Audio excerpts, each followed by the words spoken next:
Yes, this is Mr. Controversy, and this is the infamous 3-point conversion station. Keep it locked.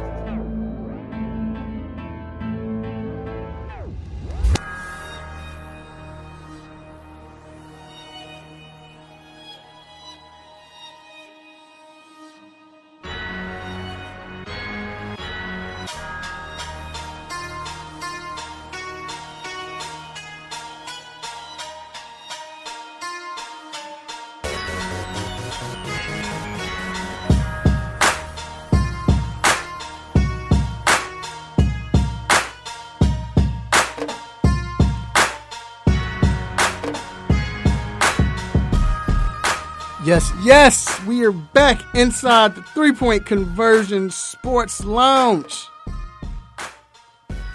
Man. Can't wait. It's another great day, beautiful day. Day for sports.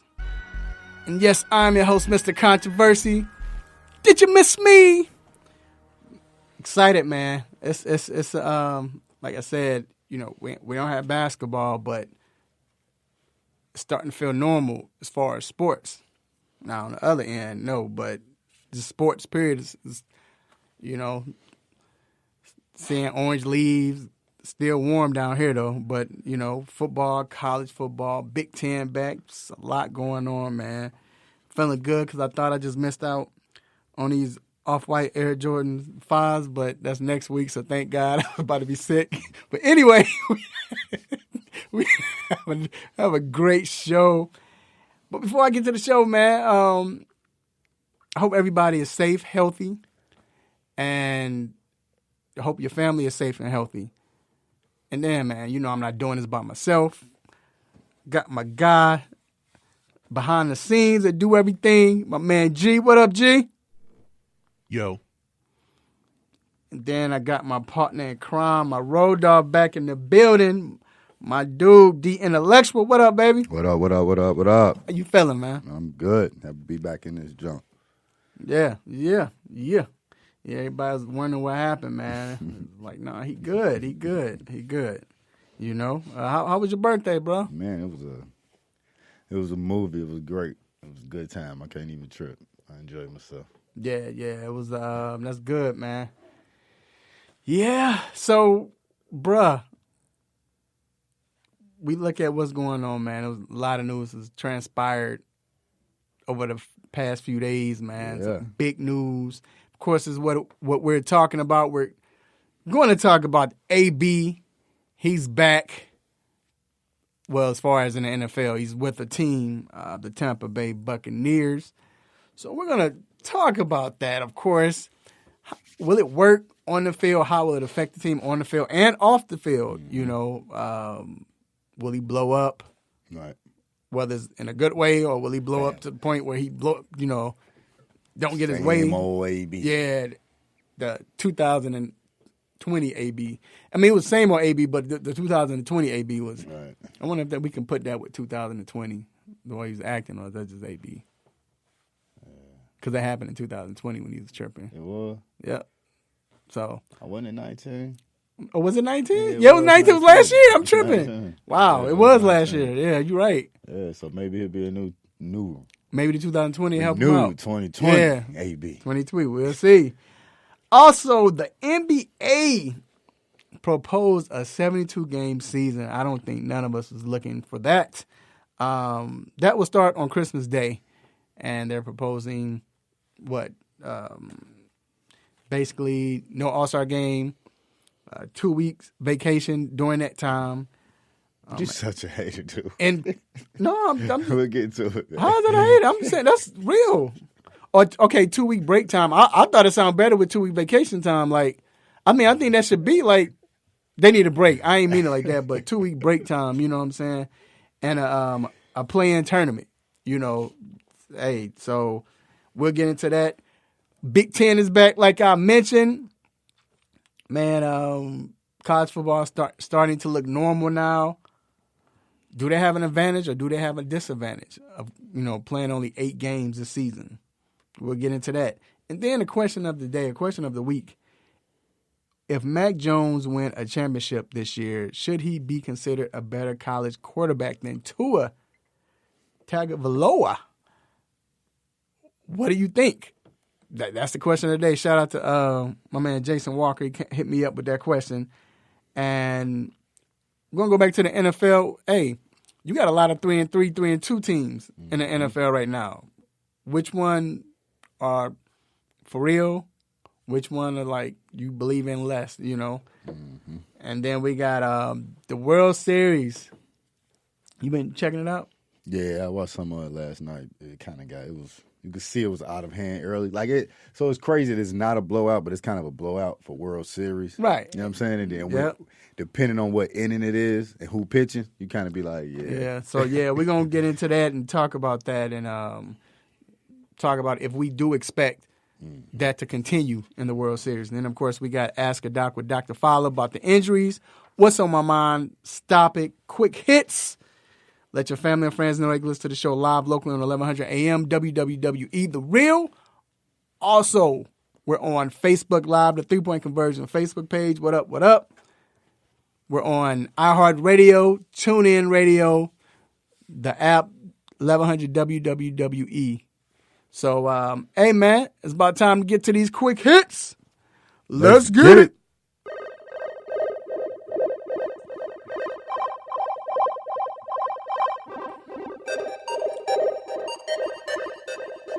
Shout out to Sharon Beats, the Sick Beats.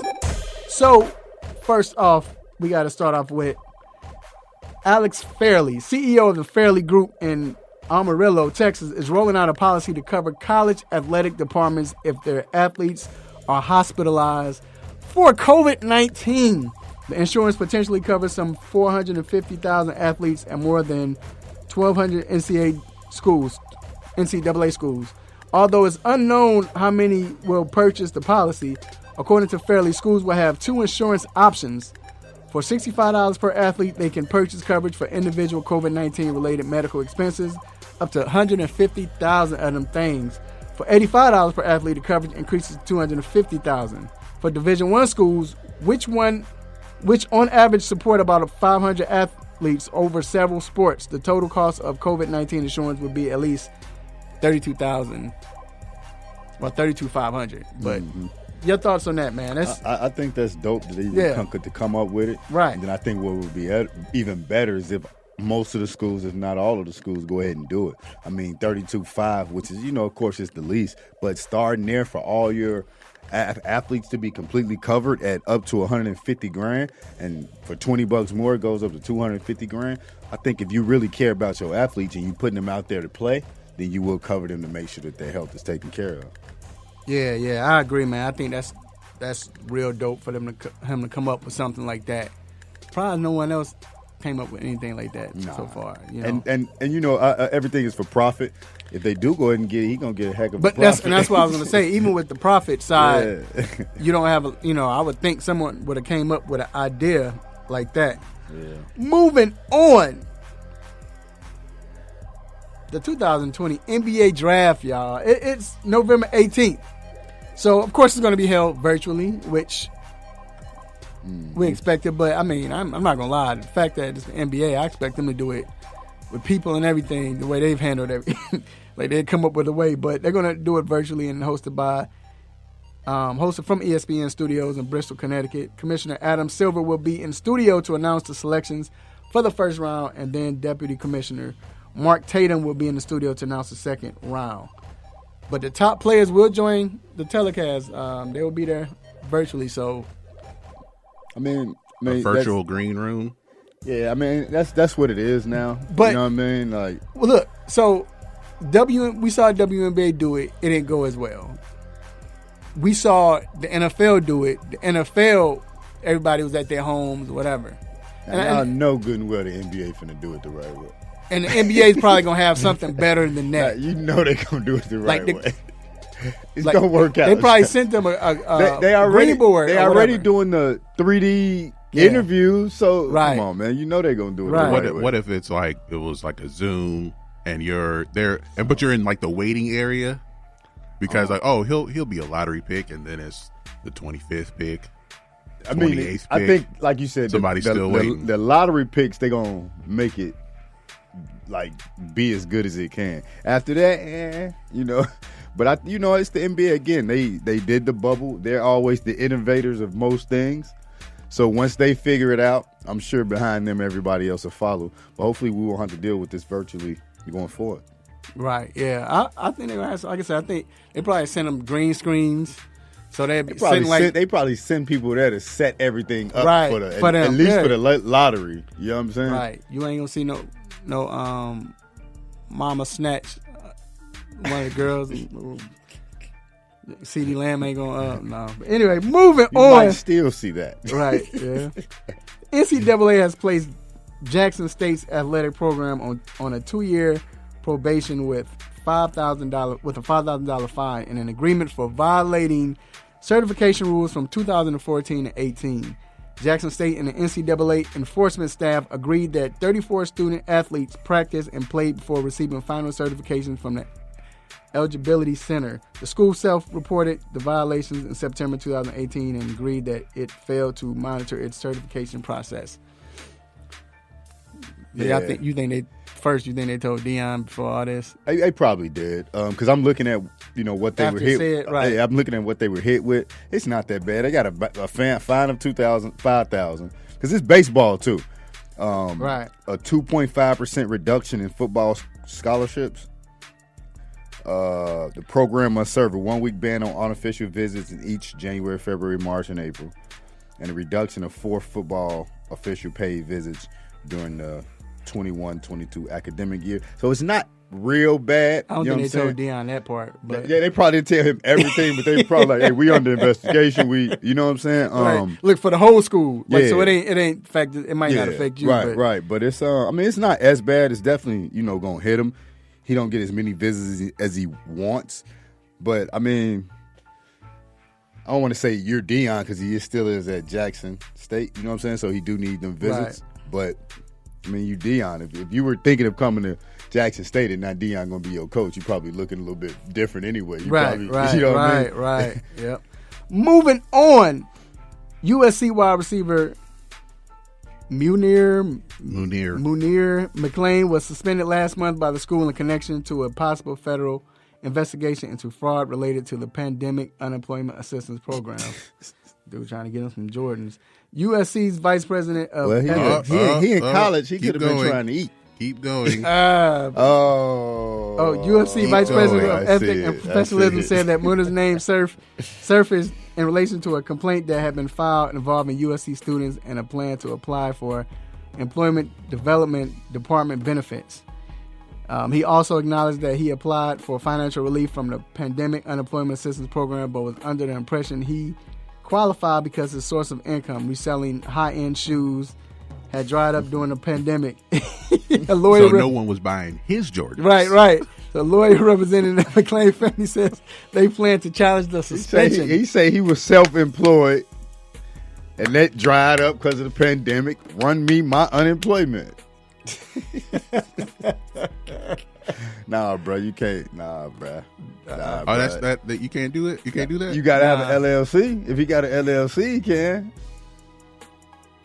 Well, I don't know. Yeah, and I dried up, right? Because everybody else got them stimulus joints and all that 10 grand. Right. That's why I'm out here fighting to get shoes, because everybody's sneakerheads. We done talked about that. You already heard me talk about trying to get online. These fives, man. Everybody getting J's and can't stuff, even go to the store and get them anymore, dog. Crazy. Moving on, Las Vegas Raiders head coach John Gruden says he is sick about AB joining. Oh, my bad. Says his team will be ready to play Sunday after his entire starting offensive line and starting safety were placed on the reserve COVID-19 list. Right tackle Trent Brown tested positive for the coronavirus. Because sources have confirmed that Brown was not wearing his tracer at the team facility before the testing positive. The other 4 starting offensive linemen and safety Jonathan Abram all had to join Brown on the reserve COVID-19 list as high-risk close contacts, despite all of them testing negative thus far. Man, look, ain't the whole offensive line out?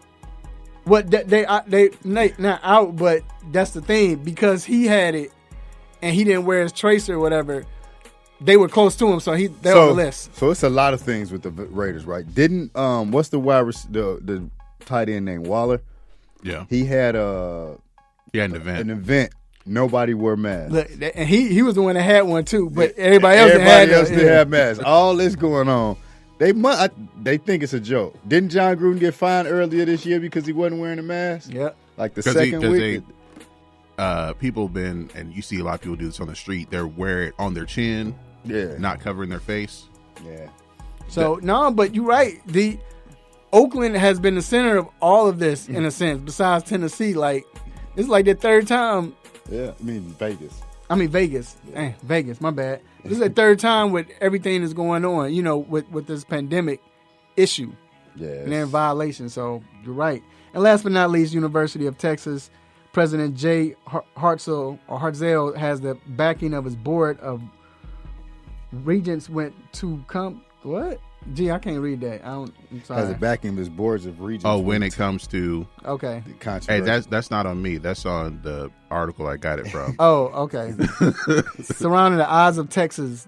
So the song, this school had Eyes of Texas, which has origins connected to minstrel shows, has been performed at official schools events for 120 years. Recently, football players have been leaving the field after games while the song is played, and the school band will not perform during today's game versus Baylor after many members indicated reluctance to play the song. Any song that's been played in Texas longer than, I would say, 60 years has been bogus. It's probably racist. Yeah, right. It's probably racist. It's been bogus. You know what I mean? Not just Texas, the South. Anything from the whole South Carolina, North Carolina, on down on through there. Yep. If it was played during that period of time, we know that it's bad. Now you're talking about the Eyes of Texas and something that was played over 120 years ago. Right. So yeah, dude, that's 1900. All right, we're gonna take a quick break, and we will be back.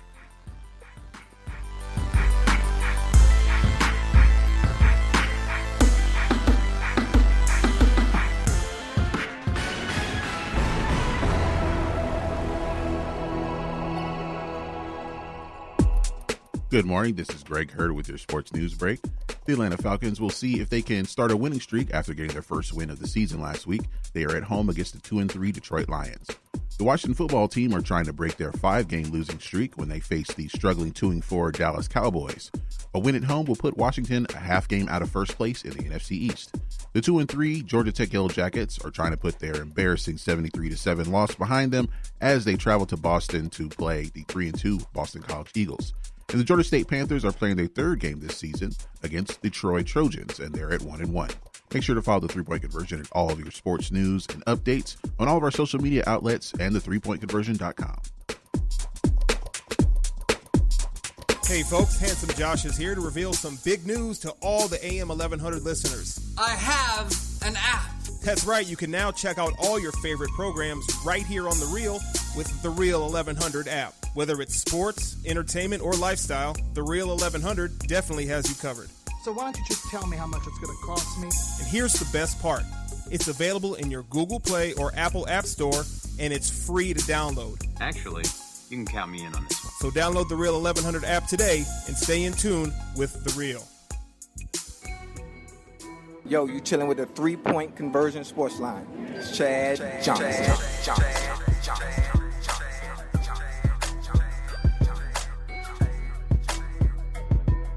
Get ready. From the oven to your ears, it's now time for the Hot Topic.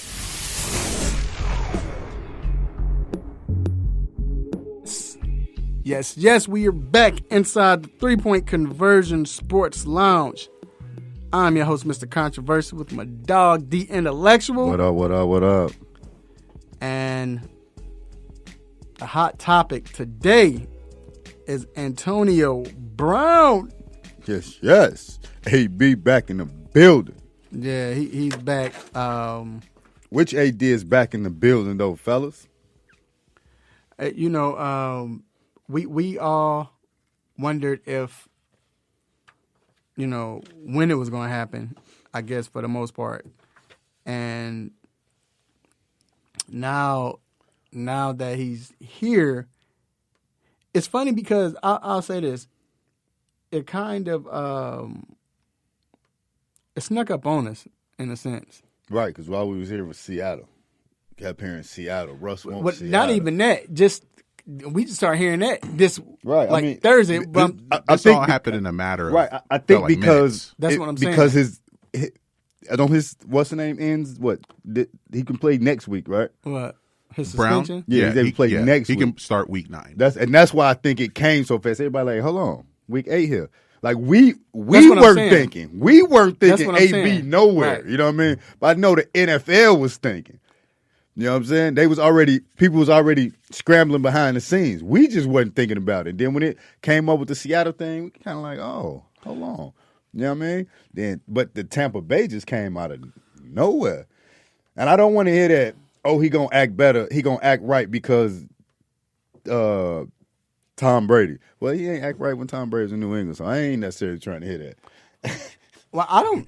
Well, no, he got did. cut from He got got from cut New from England a- because of some stuff he already text did. he did already. That's Yeah, right. he That's was- right. yeah, That's right. He was, man. He good. wasn't. Yeah. But, he hadn't did anything. But even before we get on that, forget all that off the field first. On the field, what are your thoughts? Man, like, I what do think you it's feel? going to do a lot because you can have him in a slot. And he can kill them underneath. Like, we can see Tom Brady hasn't really been able to throw the ball deep, right? Like, make the long ball. But that underneath, man, AB can change everything within their offense. Yeah, well, G, I'll let you take a stab at it. When you look at the offense and AB on the field with Tampa, what do you see? I think there's going to be some openings. It's going to be hard to double team in certain situations. I'm not sure about the injury status of Evans and Godwin, but sometimes one of them gets it going, and it's hard to see that if they have good games at the same time or not. But to add AB, putting him in the slot, you can't double team anyone. Right. And that may open some things up for Gronkowski and Brady. So there's going to be a lot of options for Brady out there. And this just adds more talent to them, and then they'll be able to run the ball. Ronald Jones has been playing well. Fournette is whatever with Fournette. That's where I am personally. But and then I don't know if McCoy is going to have some kind of impact at all either. That's just because he's old. But there's going to be a lot of options in the passing game, and I think there's going to be the opportunity to have varied routes. Arians likes to throw the ball down the field. He likes to throw a lot of out routes, but this will give Brady the opportunity to go over the middle of the field, which is where he does best. Well, and I think it's going to really help them out, offensive line.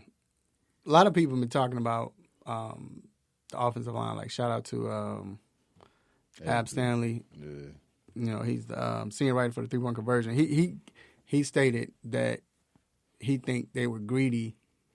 It was gluttonous because they didn't go after offensive lineman. Well, there's no offensive lineman worth AD that's not signed. So why not? You know what I'm saying? You're getting a and you still can go for offensive lineman. Right, but you're getting a low risk. If there's one available. Yeah, low risk, high reward. Right. It's not something like this, so that's why they did it.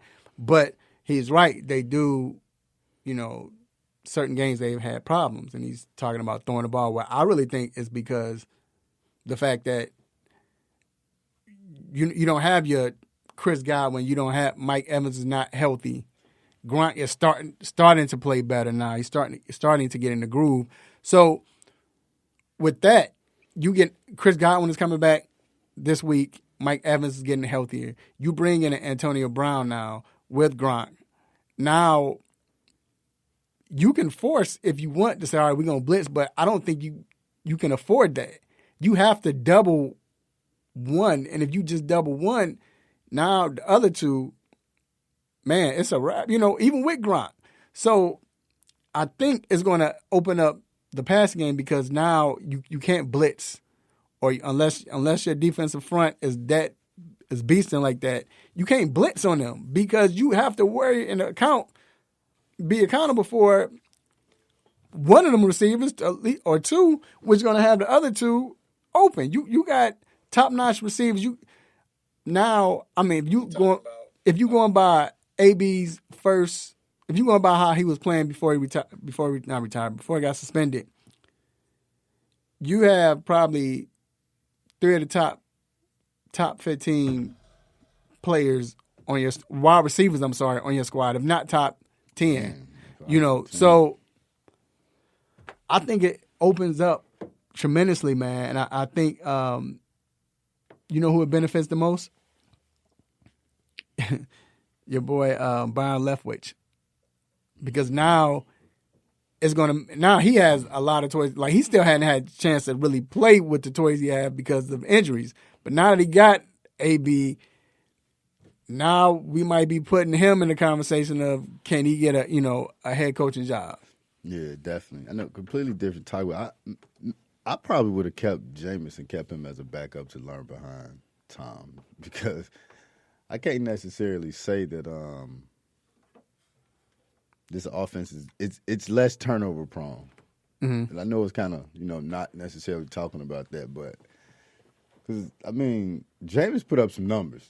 He just had them 30 picks and the fumbles. Yeah, but it's about money. I think that was more about money. Yeah, because they was gonna have to pay him a whole lot. But go ahead. Back to AB. No, I was gonna ask you. So on the field, we think everybody agrees that they can be successful, right? Yeah, they do this put them now the most. I mean, we got to see it on paper, but see it on the field. But the most dangerous offense in the league right now.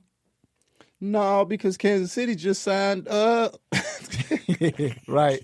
Le'Veon Bell. Mm-hmm. So the rich get richer and the poor don't get a thing.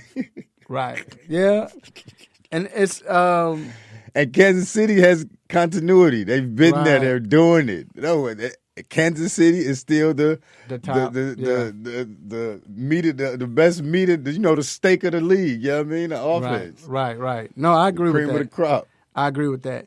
So off the field, that's what we worry about the most.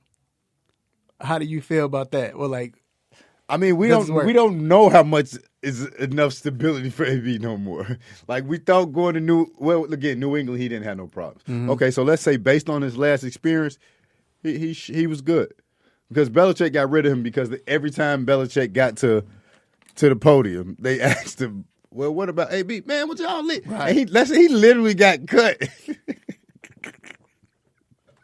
He literally got cut because the reporters kept asking Belichick about AB. That's a horrible way to lose your job. He got like Craig on Friday. He got fired on his day off. Right. It wasn't his fault. He didn't do that. Anything. Right. So I think based on that, and I guess in Oakland he didn't really want to be there. No, I think he wanted to be there. I think he didn't. I don't think he wanted to be there because that's how it's towards it. I think towards the end he wanted to, but then the last incident when it first started, he wanted to be there. But then when he got in training camp and all this started happening, all that stuff, he was like, yeah, it's not what I thought I was gonna be. You know what I'm saying? So based on his last stop being in New England, I think he. And him also knowing, but how many times have we said AB don't have that many chances? He can't do it no more. Man, I don't know what's going on. Maybe he can go there, mess up, and still get another job. Well, I look at it like this. It really depends on, because we mentioned all the talent they have. Mm-hmm. Gronk is getting to that point. We know how great Brady feels about Gronk. But Brady hasn't had talent around the wide receiver position when he had had talent like tight end with Gronk. Ever. No, he has. He has never had 3 possible number 1 receivers. Not 3, but I think the makeup of Randy Moss, just Randy Moss and Wes Welker, that was like... Yeah, but he's never had no offense around him like this. Ever. No. Not talent-wise. No, you're right. This is the most talent because he's got...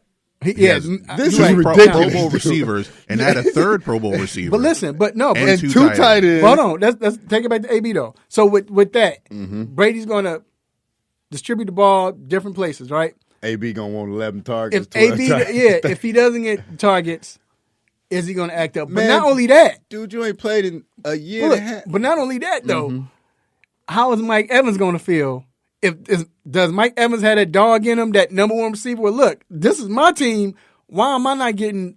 I don't consider that a dog. I consider that being selfish. If we're winning, don't worry about that, man. You're going to get your targets. We know that Brady going to get you your target. You don't have to have every game. You got to have eight receptions for 142 yards and 2 touches. You're right. Now, what if you do that and lose? Hold on. Because we're trying to force you the ball. No, you're right. But we're talking reality now. We're talking wide receivers. You know how wide receivers are. And honestly, I'm not mad at a number one wide receiver feeling like, yo, this is my team. Now, this is different because now you got a collective, y'all can win something. But I kind of want my wide receiver to say, hey, if don't that's leave the ball. needed. If that's needed. So, you know what I'm saying? Like, but if that comes up, or will it come up with Mike Evans? Will he be that guy that say, hey, look, because now I know it's 1 year, but in a sense, Mike Evans already got paid. Gee, if you can look that up, I don't know. Paid. I think he got. I don't know Yeah, when he he's did. up for. Both of them got paid, didn't they? But when did he I get think paid? Chris getting paid in a minute. Right. So, or even with Chris. But my thing is now, will that affect the team chemistry as far as that? Not just AB going off, but I think if they're winning, it doesn't. Now, if you get to the point where he's trying to make everybody happy and it's causing them to lose, or he's going to one and it's causing them to lose just because he's looking for that person, trying to make sure Mike Evans get the ball, 13 targets, and and I think if he's trying to get the ball 13 times and we forcing him the ball and this happening just to make him happy and we losing, then man, that makes nobody anything. right. And another reason is, most of all, I think that Brady is a guy. It was a connection with Brady and New England. We saw it instantly play with New England. First, didn't he only play one game? Yeah. Had 2 touchdowns. I think it'll open it up for Mike Evans. You know what I'm saying? Like, because if you're attacking underneath with AB and they got that connection that you just said they have, then the defense is going to try to stop AB now, right? Now Mike Evans becomes open. Now Chris Goodwin becomes open. So I think overall it should help everybody. I don't know. Is it enough? I don't think it's enough ball. Well, you got Gronk. I mean, the team should benefit, but I'm just saying. I don't think Gronk is on that level No. anymore. Like, I don't think Gronk is cool with getting three touches and right. doing what he needs but to what do. I'm saying is that's going to open up Gronk. And we've seen the last 2 weeks, Gronk has been slowly playing. get into it. He missed a year, so it's going to take him 3, 4, 5 weeks And who to get does into it. who does Brady have the best rapport with? Gronk. So if Gronk is being singly covered now, that's I think six catches. you're going to see Gronk probably not so much. You're going to see him more as a red zone target rather than in other places around the field. Evans will still be that deep threat, but some of those intermediate passes, that's where you'll see AB and Godwin. And hopefully it'll help with the deep threat because for me, the arm that he had when Moss was there. So maybe hopefully it will happen with AB being in a slot. Like, it doesn't have to be as deep as it was, right? Like, that post route doesn't have to be as deep as it was because he doesn't have the arm that he used to have. So, real quick, your prediction. I said they was going to win the South, and I don't think that takes away from what I thought. But I'm saying, what just with AB as well, do you? I think he's going to play well. I think he's going to come in and he's going to have a great rest of the season. Not great, but he's going to have a good rest of the season. And I think he's not going to act up. I think he's going to do what he needs to do. I think he done act up enough, and he done been home, chilled, and been able to act. Just go out there and play football, man. I mean, it can work, and it's all on AB for this to work. And if it doesn't work, it'll be all his fault. And he in Florida, man. My prediction, I think AB still gets 10 touchdowns. This far in the league, this far in the season, he gets 10 touchdowns. I think Tampa Bay, I don't know about these 2 weeks, but once he gets there, I think it gets to the point they might. If that defense plays like they played when they played Green Bay, this team might go undefeated from when AB comes if not on. now, but from when AB gets there. So, all right, man, that's our thoughts. Can't wait to see. We're going to take a quick break. Talk about this NBA.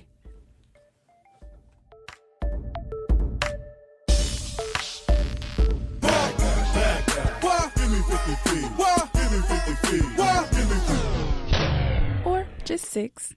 The staff here at Real 1100 AM would like to encourage you to social distance yourselves. While you may feel disconnected, you can always connect with us at real1100.com. So remain at a safe distance. Call, text, or email a friend and tell them to join you at real1100.com.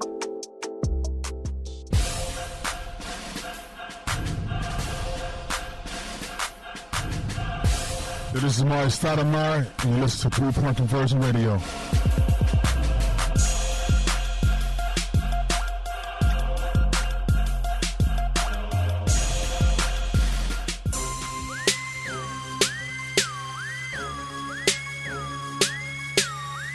All right, we are back inside the 3-Point Conversion Sports Lounge.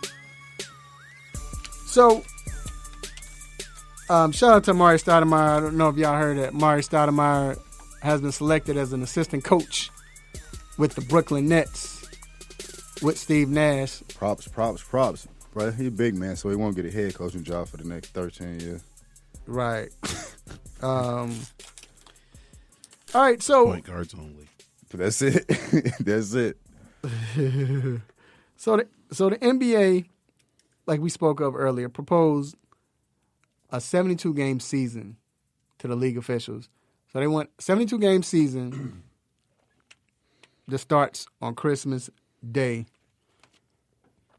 Do you think that is too soon for the NBA players to come back after what just happened, or do you agree with that? I don't think it's too early. It gives them about 2 months off. I think more importantly, it kind of gets them back into their regular schedule so that they can have summers off. If we start the season in, what they were talking, end of January, beginning of February, somewhere around there, Martin Luther King birthday, they're not gonna have a whole summer again, right? Right, and they don't want to. And with the Olympics, They said they didn't want to break for the Olympics, so that's why they're trying to get this in December, so then they can. I was going to say, but that's what it's all. This is what it's all about. This is why they proposed to play. This is not about money too, but money comes into that with 72 games plus, because you got the owners that didn't, the 16 teams, or was it 16 teams that didn't? No, it was 8 teams that weren't able to, participate in the bubble, so they lost money. But then too, as G just mentioned, the Olympics, the fact that they will lose a lot of money if they don't play. These people high up, so that's what it's really all about. But G, do you feel like it's for the players now? It's too soon? No, because this is what I think the players want to get back to a normal schedule, as close to a normal schedule as possible. If that means having a little bit of a shorter season to get back on regular schedule, then so be it. Because they had the time off, but between March and when the bubble started, but that wasn't for not everyone was able to participate the way they wanted. They weren't able to train over the summer, go on vacation, have time away from the game that they wanted. It wasn't the same kind of situation, having the time off rather than it being a regular off season. So them being able to get back to something close to a regular schedule so they can get that time back, and it'll be better for their physical health and mental health, and it will be good for the league because we'll still see high quality basketball on the court. See, I don't think it's enough time. That's the only thing. But if they were going to get back on a regular schedule, the offseason's not going to be. It can't be long, and they have to eventually get on the regular schedule. But they have right. To. So, but because everything is still what's going on, my thing is, you start mid-January, and you just instead of 72 games, you cut the season some more, another 10 games, whatever. Since it was 7, cut another 10 games. But it's too soon. Like for the players' bodies now with Trey, Atlanta, and the Minnesota Timberwolves. Oh, they good, but you talk about a team that just played in a bubble. They didn't get their normal 3 days rest like they would normally do, during playoff games. And no, they was constantly playing, and then it's like you push them back. Their body's been conditioned to do this for what, 10 years, some 12, right? 8? But also, with that being said, they just took 4 months off that they're not used to taking off. So they really, how many months did they really play? After those 4 months, did they play what? 2 months really? September. 2 months. 2 months. But still, it's still going to throw.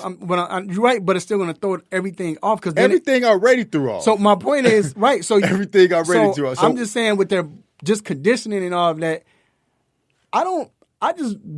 unless it's just money, it's hard to see the players, especially the players that was deep in the playoffs, to be like, all right, let's do this. And I know mostly everything is about money, so, but I'm just saying, physical. So physical wise, the NBA need, if I'm not mistaken, 70 games to get the TV contract money, right? And don't the players get some of the TV contract money? And isn't that what makes the contracts able to be what they are? The players playing, dog. But that's why I said it's about money. But I'm talking about just the bodies, and that's all I'm saying. But we know it's about money. I feel like they'll be all right, especially the ones that play the Olympics. Like some people that I would be worried about is, and I know he's the biggest name to be worried about, is LeBron, right? Because he's going into his 18th year. Yeah. But did he even look like he was in his 17th year when he was just playing? No. True. Like, look, and that's not to say. I was about to say, right. That's not to say, hey, he's. Danny Green said he was barely able to get off the plane. You know what I mean? So it's gonna be. It's just different. If you can't play the first games, then figure it out or whatever the case may be. Get you some rest, but it needs to start getting back to as close to normal. Because let's say we do the January. They still gonna try to figure out those 70 games, which is why they still played 70 games last year, right? Because when you add on the 8 games or whatever, it still came to about 70, right? 70. Right. So you're gonna have to play 70 games. But if you continue to play 70 so late, these players are not. And let's take the Olympics out, even though it's hard to. But let's take the Olympics out. These players never have no summer. You know how important summers is to these NBA players? But if you say if you started mid-January, instead of ending the season in June, it would be mid-July, right? It would be around to be July. Then no, yes, it would. No, it wouldn't. Cause if you play 70 games, it would. No, it wouldn't. If the season starts now about October 18th, around my birthday, right, and it ends in June. So you're talking about November, December, starting in January. You're talking about 3 months. So you're talking about June, July, right. August, September. So when are you gonna get back on schedule to being able to have a summer off? So that's why I say, but I guess you can't. You can't because it's if they're talking about the money. But here's the thing: you talk about break. So they want a 2-week break. Right. The NBA is proposing this, not the players. The NBA is proposing this. How do you feel about it? I think it's great, especially this first year. Nothing to take away Naptown, but it was going to be in Naptown. The NBA. I don't know how if that's where it was going to be. It's going to be great. Nothing against it. But they already get a week off, right? We can talk about that. They get a week off for the All-Star break now. Now, this also goes into what you were saying about their body because they came back so quick. Let's give them another week to relax and let's start this back up. You know how many players come back after that All-Star break and they ready to go? The teams be ready to go like it's a whole new season and let's get to it. I think that 2-week break is like a great addition. I think that's some of the players that may help the players buy into it more. Well, you have to with this. If you're trying to start in December and rush it, you have to. But for that part, I agree with it. Because, like I said, if you're trying to get back to a regular schedule based on what just happened, some things have to be sacrificed, I guess.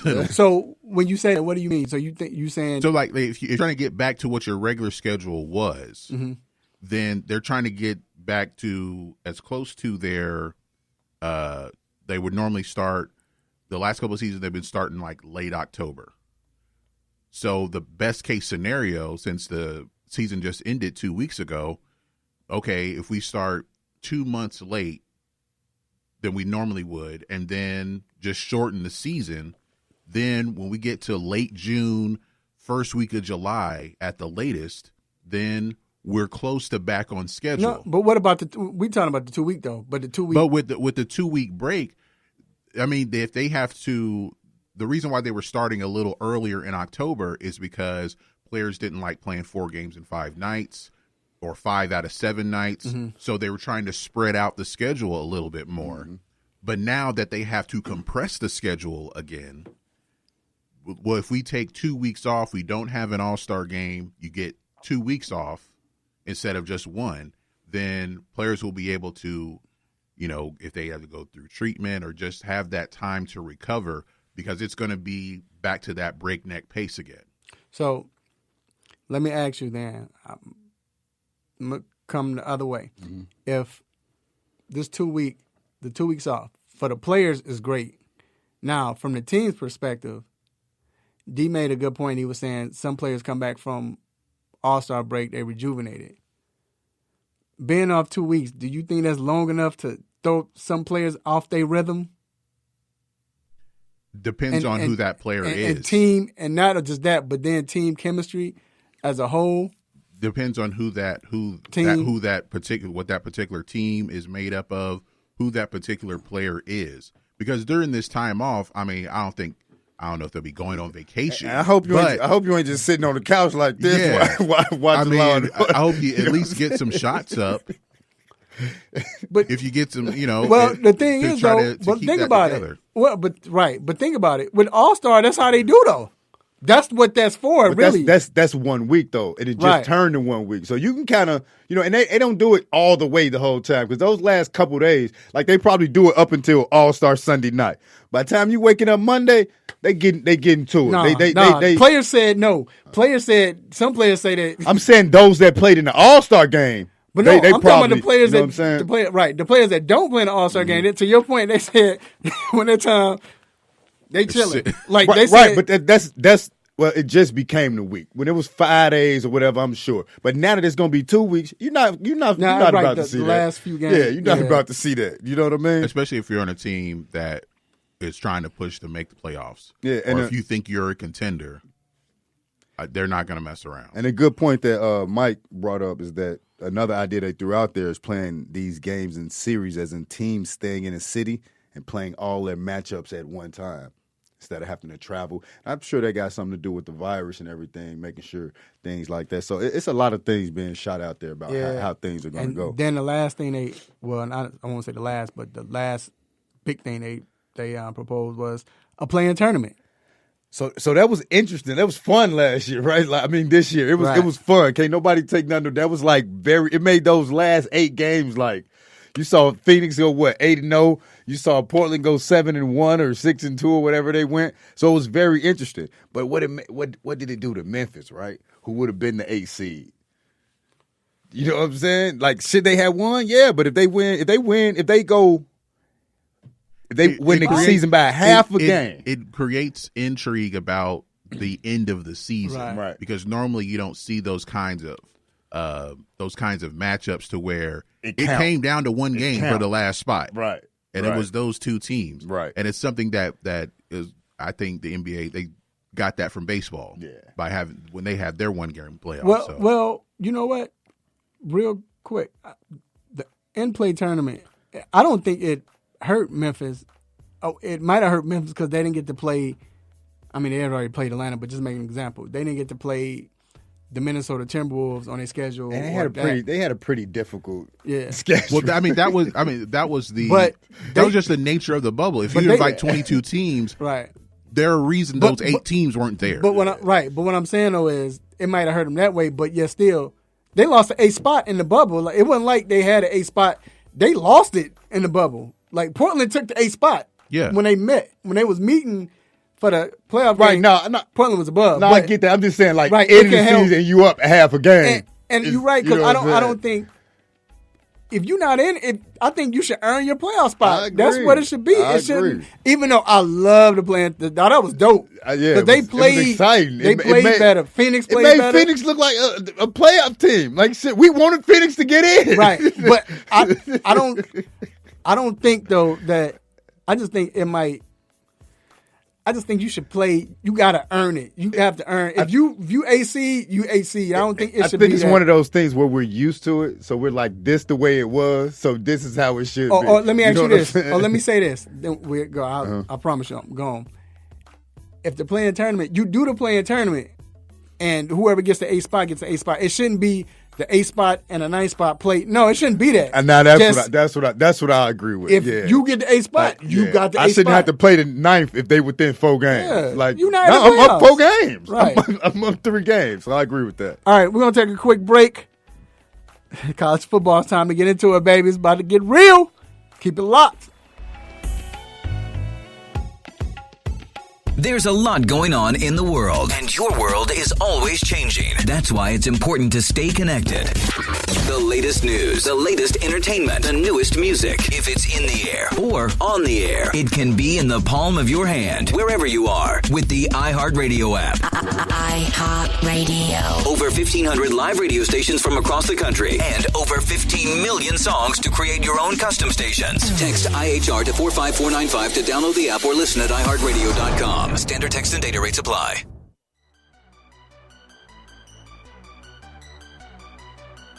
This is Steve Atwater with the Denver Broncos, and you're listening to the 3-point conversion. The 3-point conversion. The 3-point conversion. The 3-point conversion.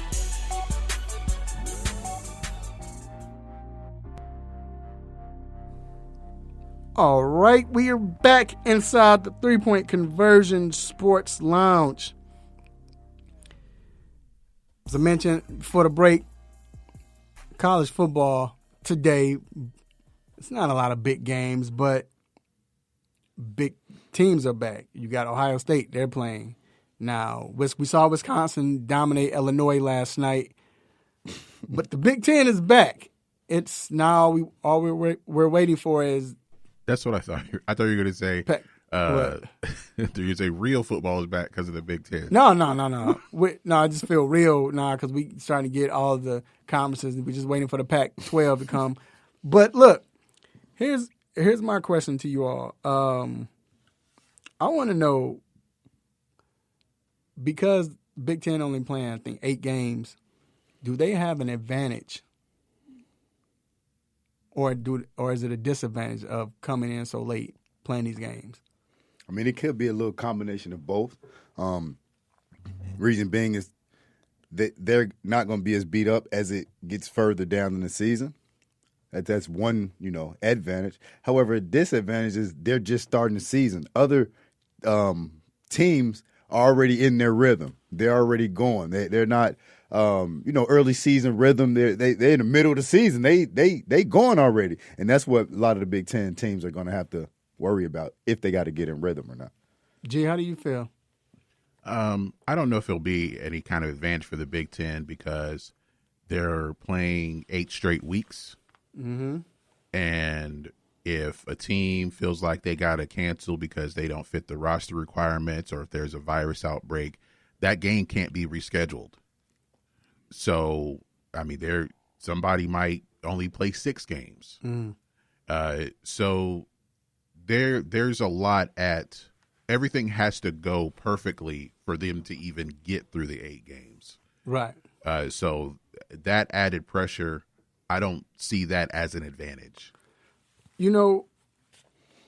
Hopefully they've learned, but their children, that they, the Big Ten or Big 12, they've learned, okay, you see what happened. Like you said, this can cost us our season if we only played 3 games. Like Georgia State has only, like G mentioned, Georgia State has only played 2 games a season. And they started when the season started, like before before SEC. Has Houston played any games? I know, right? So another disadvantage, I think it's a disadvantage because let's say this. Ohio State right now is ranked 5. Let's say Ohio State loses.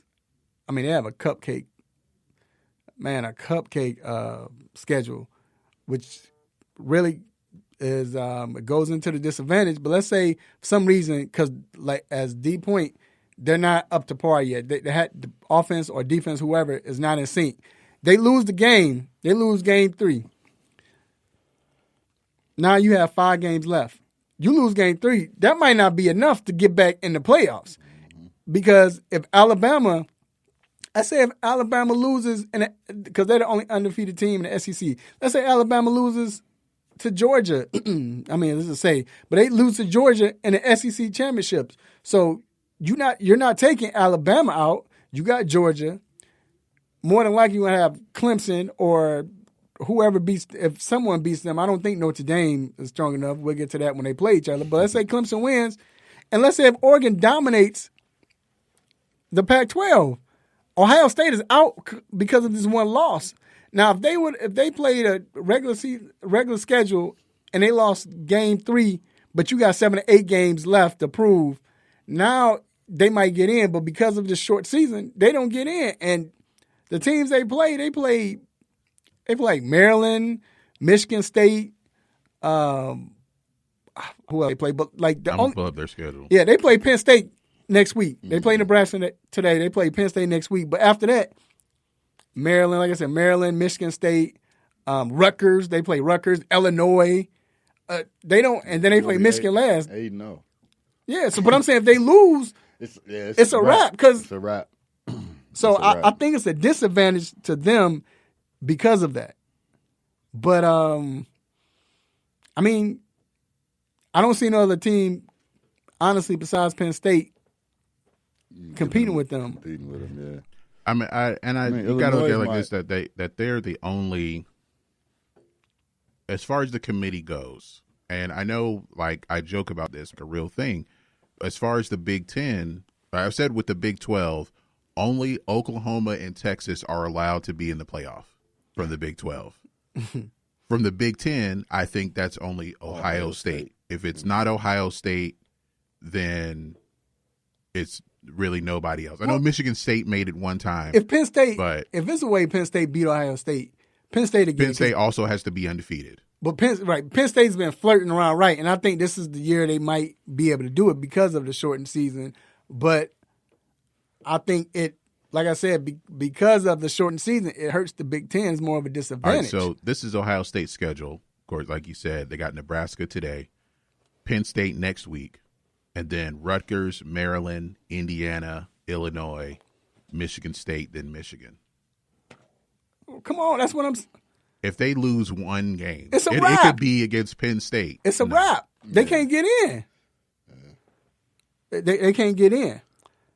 But the question of the day is, if Mac Jones wins a championship, because Alabama's been balling, they've been battle tested so far, and he's been playing lights out this year.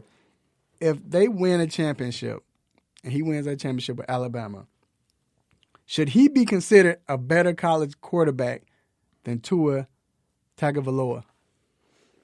In my personal opinion, I don't want to. I'm not going to say that. He's having a great year, and if he win a championship, he does. Tua came in, like we all know, in the second half while they were losing, and brought them back and won a championship. In his only full season, he almost threw for 4,000 yards, 43 touchdowns, and 6 picks. Who? Tua. His one full season, because the other season he was hurt. He threw for how much? 4,000 yards, 39, right. 66, 43 touchdowns and 6 picks. That's ridiculous. Yeah, he didn't win because Clemson had that, that boy over there. You know what I'm saying? Mm-hmm. So no, in my opinion, I don't think he'll be considered a better college quarterback than Tua, but I think he'll be considered a good college quarterback. I mean, but you have a lot of quarterbacks that threw for, and now to your point, that's against the best conference in football. But we've seen a lot of players have crazy numbers as well. And Tua did, of course, come back. We talked about that before the show, how he won in the second half of the season, second half of that championship game. But out of the second half, nobody prepared for him, anything like that. Yes, he came back, but he still didn't win a chip. Man. Now, you comparing the two, I think Tua had the better receivers. But I think Mac Jones has the better team around him. So not on the defensive end. Their defense is but their defense was. But last year their defense wasn't that good as well. This defense is horrible. This defense is not good. Even Saban came out and said their offense is winning games for them. They're like 66 in the FBS. Yeah, they're not as good. Now look, can you put that on? That means that it's bad for Kirby Smart for only scoring 24 points on that. Right. I know, right? Can you put that? Are they that bad? Which it looks like, or is it more of the pandemic? We're getting there. I don't know. I don't know. Georgia's not that bad. Georgia beast though, but Georgia they always gonna be good. Like Alabama wasn't. They weren't that good last year. They had maybe good players, but they weren't that good. I mean, I think they were. They were all right. Yeah, that's what I'm saying. On defense, they were all right. But this year, they're no. They look. How they gonna stop Clemson? But if we talk about winning the championship, how they gonna stop Clemson? But if that's the case, they got to score more points. Hey, but if that's the case, are you making a point for Mac Jones then? Because it's a better team in overall. that option, then let's see what his numbers going to look like then in that point. But I'm because you're saying if it's going to be all offense, then his numbers should be ridiculous, right? But not just that, but I will say this for Tua's point, Mac Jones has a better offense. Najee Harris, I think he carried the ball like over 30 times against Georgia. We didn't see that last year. We didn't see that with Alabama. Mm-hmm. It's a more complete offense now. I'm going to say no. Just because I think, like I said, I think Alabama has a better offense more so than they had with Tua. Tua just had them receivers. And now, don't get me wrong, y'all know, football fans, y'all know Alabama's wide receiver, that tandem right now, that crew they got right now, that core is good, real good. But I think it's because they have a better team. So I don't think Alabama was as good offensively last year. I just think you had two in those receivers versus now you can run the ball or you can throw the ball. You have an option. So I'm with you, D. I say no. Tua got to be the better college quarterback. What you say, G? Yeah, I think Tua is still the better quarterback. Mac Jones does have the advantage of the running backs are a year older. Tua had a lot of young running backs with him. He did have good receivers. And Mac Jones still has some good receivers, too. Right. No, you're right. All right, we're going to take a quick break. It's time for the Stop It segment. Keep it locked.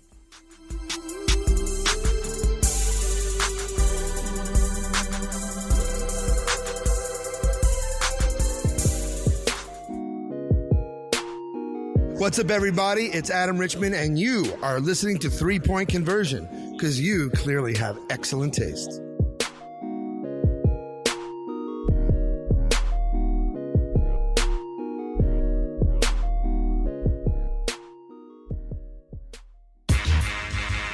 You are tuned into WWE Peakville, AM 1100. The opinions expressed during the sponsored programs on this station are strictly those of the program hosts, guests, and callers and are not necessarily those of Beasley Broadcast Group, this station, its staff, other advertisers, or agencies. Big ups to our Sports Lounge crew for keeping the airways blazing each and every Saturday. But I want to send another special shout out to our team of writers at the 3 Point Conversion. You can visit us at the3pointconversion.com. You can also like us on Facebook, follow us on Twitter. How about the Gram? How about iHeart? How about Spreaker Radio? How about wherever you need it, baby? We got you covered.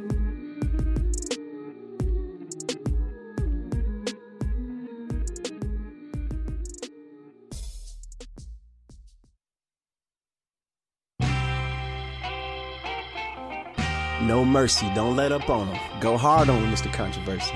Hit him with the stop it button.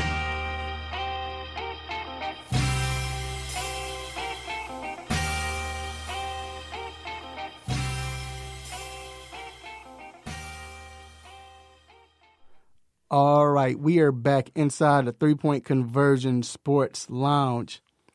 I would like to take the time to thank everyone who is listening live right now, and we appreciate you. We definitely appreciate you for listening, for watching us, and supporting us. We ask you to continue to support us. Not only the 3-point conversion sports lines, but the 3-point conversion in itself. Also, I would like to give a special shout out to this military guy right now. Is getting his haircut, man. We appreciate you for listening right now. What's good, Vic? What up, bruh? Thank you for listening, man. Be safe on that R1 you got too, that bike you got, bruh. You know, we seeing you riding around. You know, it's probably the most faithful light-skinned dude you would know. So we appreciate you if it was girl. We know, light-skinned dudes usually don't be faithful to their girl. So this, as they say, it's probably the most faithful light-skinned dude you ever meet. So shout out to Vic. All right. So look, it is now time for the most infamous, the most famous Stop It segment. Let's get it. Stop it. Stop it. Yes. S-T-O-P, new word, I-T. Stop it. Stop it. Get some help.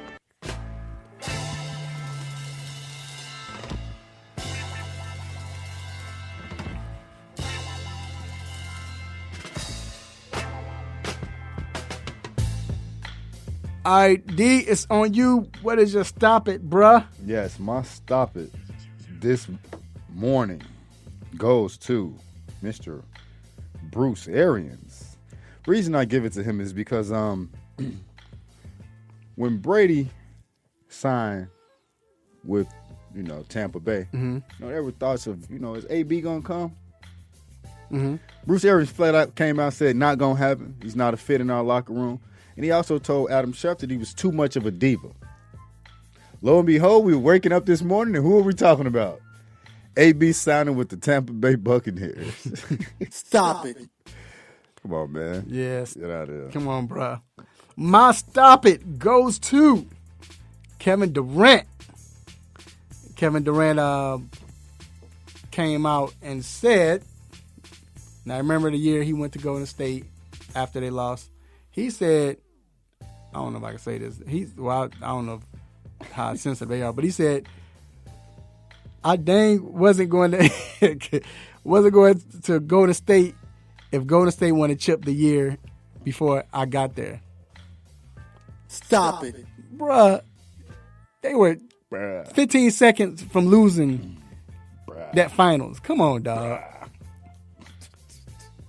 Come on, Durant. We all know why you left, bro. Just let it go. You won the winning championship. That wasn't gonna stop you. Stop it. Tripping. IG. All right, I got three. I'll be real quick. One goes to Dwayne Haskins for trying to sneak somebody into the team hotel. It may be some people may be nitpicking about him being demoted, but you're not helping yourself, Dwayne. Right. Stop it. Right. He the one person that shouldn't be sneaking nobody anywhere because you barely getting in. Right. Second is whoever bet $8,600 on the Clemson-Syracuse game, because if Clemson covers, you only win $8.60. So somebody actually made that bet to win $8.60. Stop it. They must didn't know how it go. And my third stop it, if you're watching on Facebook Live, goes to Amazon for trying to make these shoes work. They look like some Jordans, but instead of a Nike check, it is the Amazon arrow.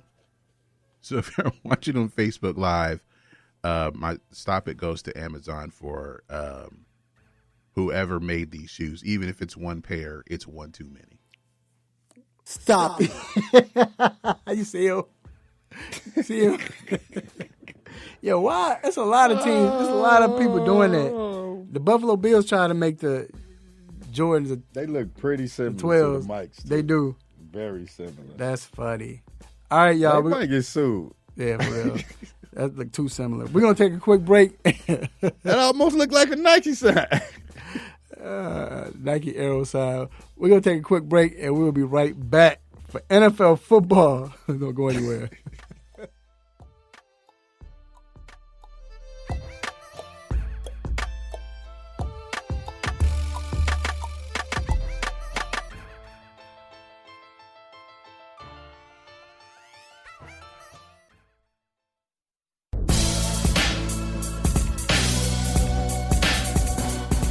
What's up, world? This is Vincent J, aka the Fantasy Guru, and here are your fantasy facts heading to Week 7. I never would have thought to put a Detroit Lion running back as a great fantasy play, but rookie DeAndre Swift has a good matchup on the road against the Atlanta Falcons, in which should be a shootout. The Lions are having success running the football lately, so I expect Swift to show out in a homecoming type game since going to college at the University of Georgia.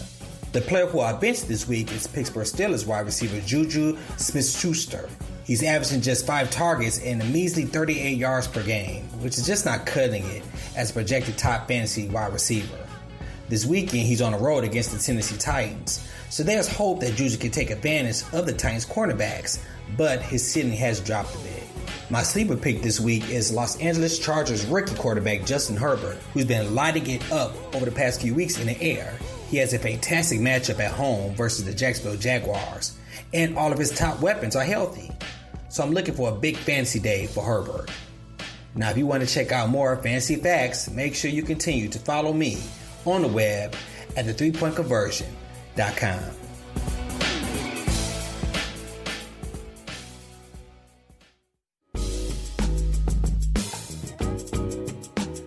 This is the Hall of Famer Marshall Faulk, and you're listening to 3 Point Conversion.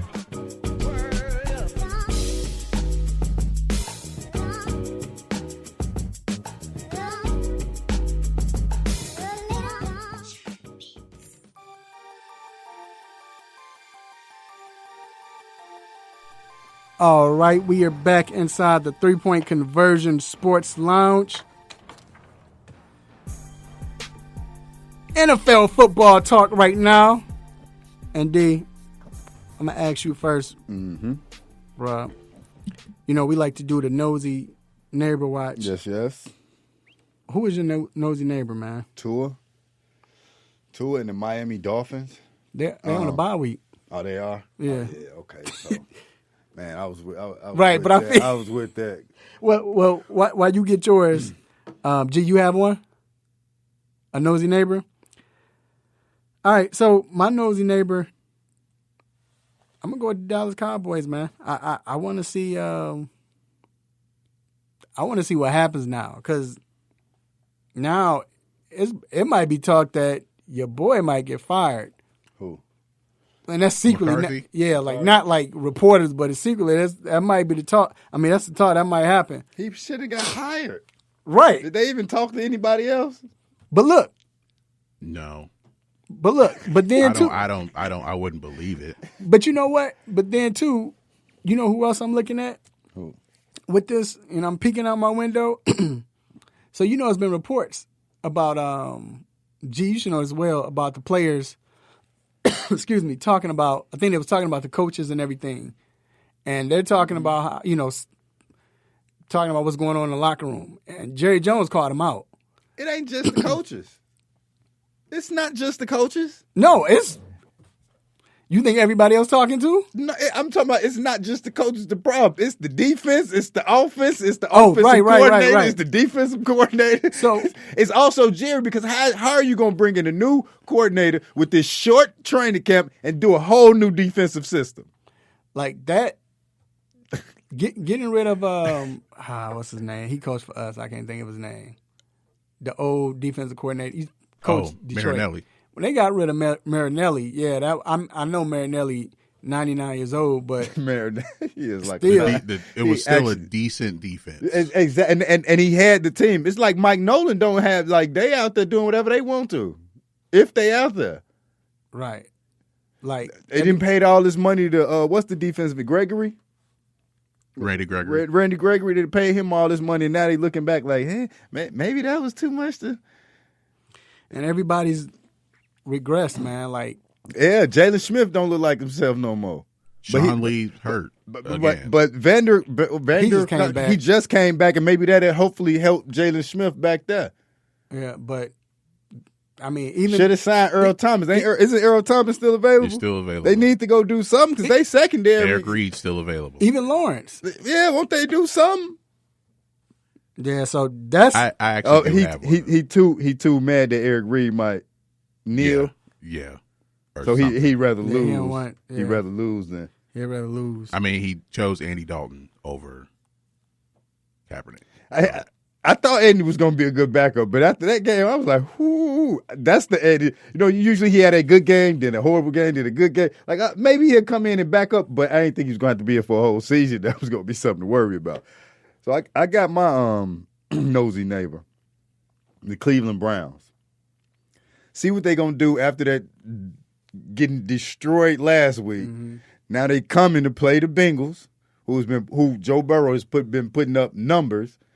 Now if they lose to them, now how we looking at the Browns? I was just talking to one of a Brown fan. He was like, right before this game, we 4-1. I was like, yeah, this is the same team that will still end up 8-8 or 7-9. And what started to happen? So if that happens with all the dysfunction that's going on over there, should they trade Odell or this or that or? I don't think. But you know what? I haven't heard dysfunction there. Like that's news to me. Odell was on the sidelines with his shoes off. Odell just talked about if it was Brady doing it. I'm not saying he's wrong, but if it was Brady doing it, I'm saying that's bringing more. You know what I'm saying? His targets just went down. He was saying if it was Brady doing what? Doing some of the stuff that he do, it wouldn't be no. Right. Nobody be talking about it. But I'm saying all that's coming around. So now they lose again. Now what's that gonna do? It's gonna bring more. Right. And Baker looked like trash. You know what I'm saying? And Hugh just spoke out on that. He's saying the reason is because y'all not putting him in the shotgun. He's not a good under center quarterback. Well, yeah. I mean, the shorter quarterbacks normally being shotgun. They're in shotgun. Drew Brees. I don't know. Last time he took a snap under center. Right. Man. I guess when they win a game, victory formation. Maybe San Diego. Maybe not even there, really. So you say you have a nosy neighbor? Yeah. Mine is the Arizona Cardinals. They are at home against the Seattle Seahawks. The last few years, especially in the Russell Wilson era, Arizona can mess around and beat Seattle, no matter how good Seattle is. And they have an opportunity here. I think they'll be taken seriously in the NFC as a playoff team if they are able to pull that off. Hopefully, it's not like that one game where it was 9-6 and then both kickers missed No, it was not 9-6. It was 6-6. It was a tie, and both kickers missed twice in overtime. Yeah, so I can't see that. Hopefully, it's not anything like that. But and I think another year they messed around and beat Seattle, and they only won like 3 games the whole year or something like that. So this is an opportunity to where they are winning some games, and let's see if they, this is their biggest game of the year. So, right. Did you watch any of that Thursday night game? No. I mean, I saw when Daniel Jones tripped over a blade of grass. You did either, right? You did? No, I watched. So it seemed like both of them teams wanted to lose, did it? Like, nobody really wanted to win the game. Like, they just horrible. I think both teams are just not good. Like, horrible. Go ahead. Yeah, I think both teams are, like, horrible. And really. Wentz put up 1,300-some yards, but they looked so empty and so, like, it looked like nothing.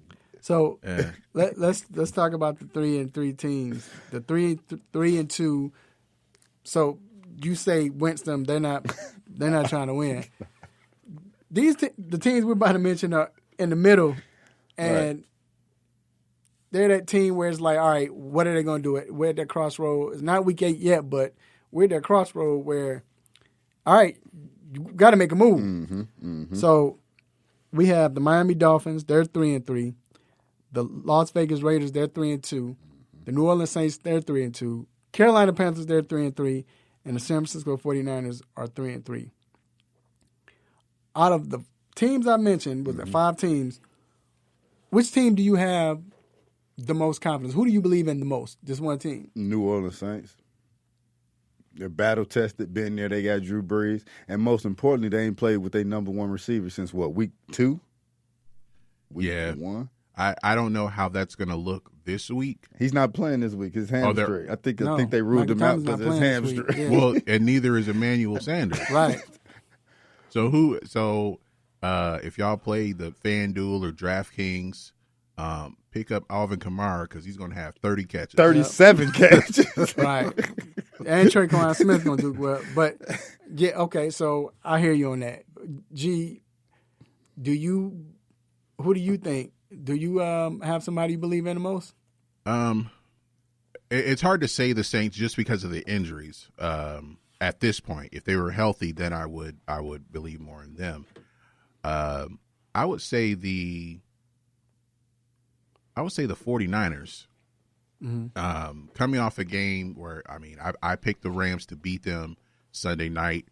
They came out and played well, especially defensively, because it felt like they had a whole new defensive line, it seemed like, because of all the injuries. But they played well,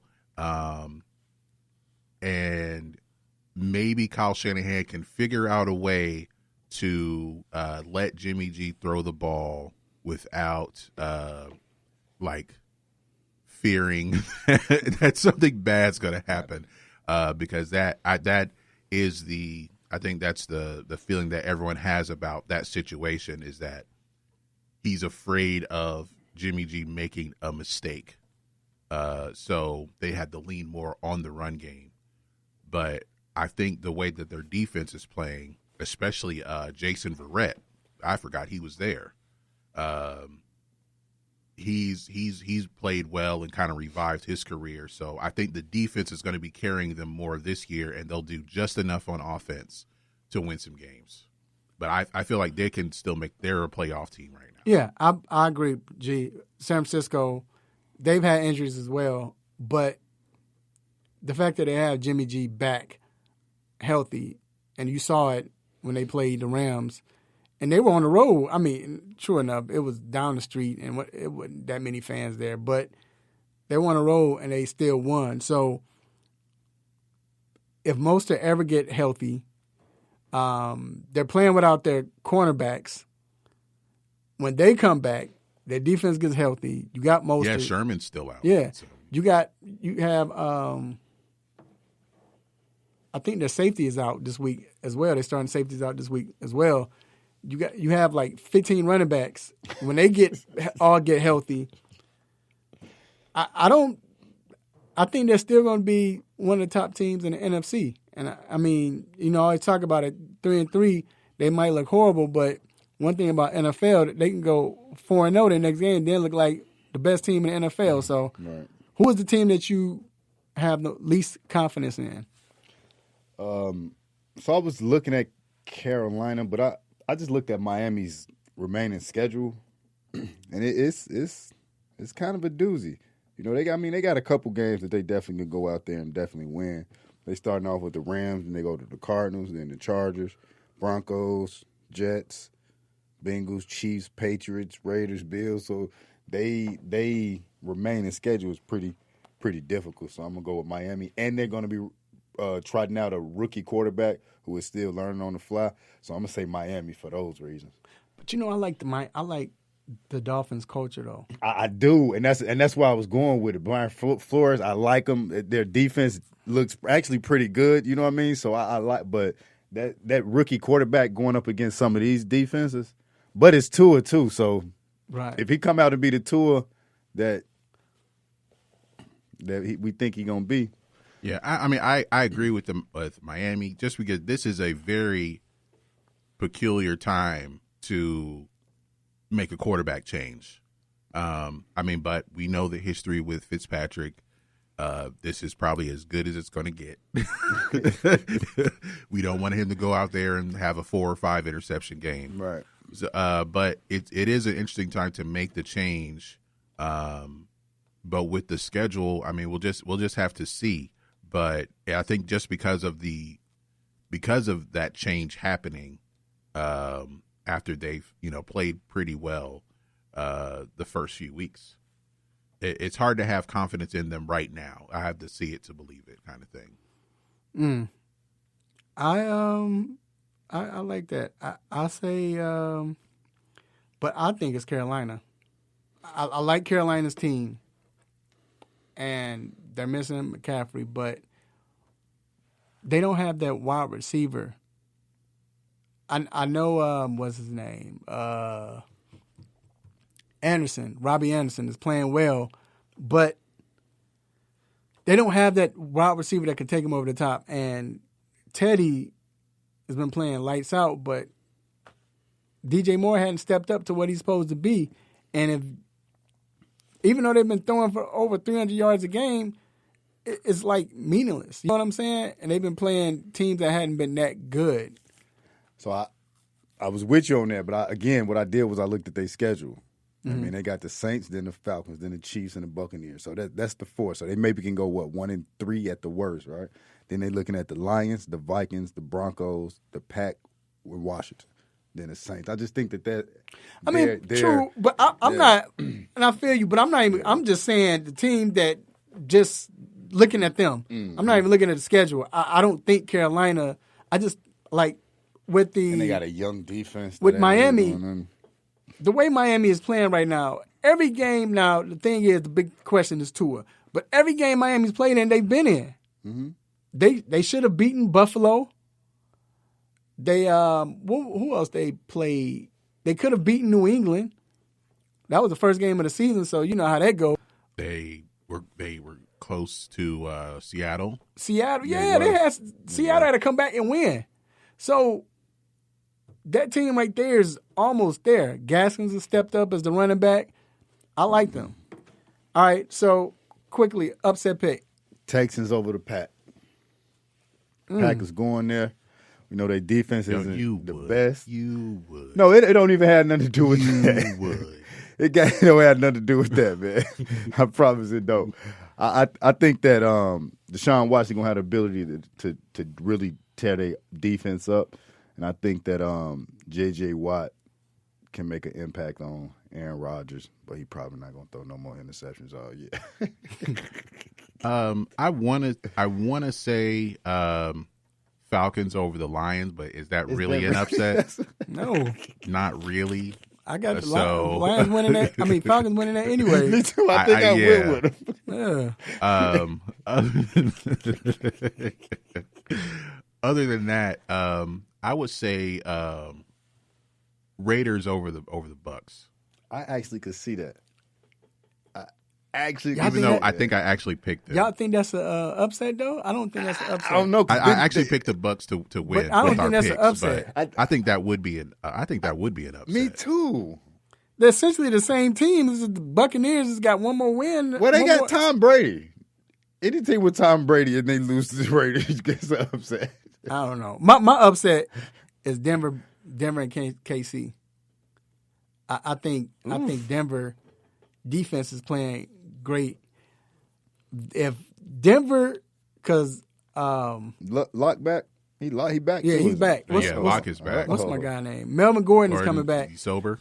Yeah, he's sober. Melvin's sober. He had a week to chill. Yeah, he got strep throat no more. Nah, but then, then no strep throat. That was a suspension for that DUI. Right. But you got Melvin, and then you still got Lindsey. I was going to say, do he run the ball? Do he still play for them? Yeah, Lindsey's still there. Yeah, Lindsey's just not getting the ball as much. No, he was hurt. He's been hurt. So when he came, he has been hurt. Yeah, he's been hurt. So when he came back last week, his first game, he ran for over 100 yards against Belichick's team. Now that might change the game. So the fact he been hurt the whole season. Yeah, since week one. So he got hurt week one. So I'm saying with Lindsey playing, playing, and then just Melvin Gordon, he's been tearing up anyway. They could run the ball. Noah Fant is back. Man, I wish Von Miller. So I see that's my upset, man. I think they're going to get pressure on KC, and I think they're going to win. I think they're going to beat them. All right, quickly, let's go over our picks for the week. So we got first game we're going to go over is Carolina, New Orleans. D, I'm going to let you take that New quickly. Orleans. Tell me why. Just overall, I think New Orleans is a well-do. Well, I don't want to say a well-do machine because they haven't been looking that good this year. But I just don't think Carolina is going to New Orleans too, right? Yeah. Yeah, I don't think they can beat them in the dome. Well, ain't nobody there. I still don't think they can beat them in the dome. Right. They're gonna start allowing fans 2 at a time.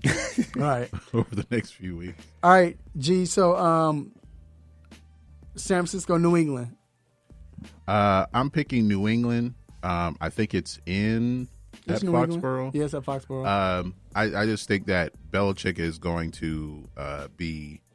He's always the most prepared coach that you'll ever see. And I think Garoppolo he's going to coming be. And yeah, he's not going to let Garoppolo coming he's back? not going to You're let not Jimmy gonna G let beat him. Right, right. Even though he wanted to keep him, he wanted to keep him, but he's not going to let him beat him. All right, the Tampa, Las Vegas. I think I picked Tampa.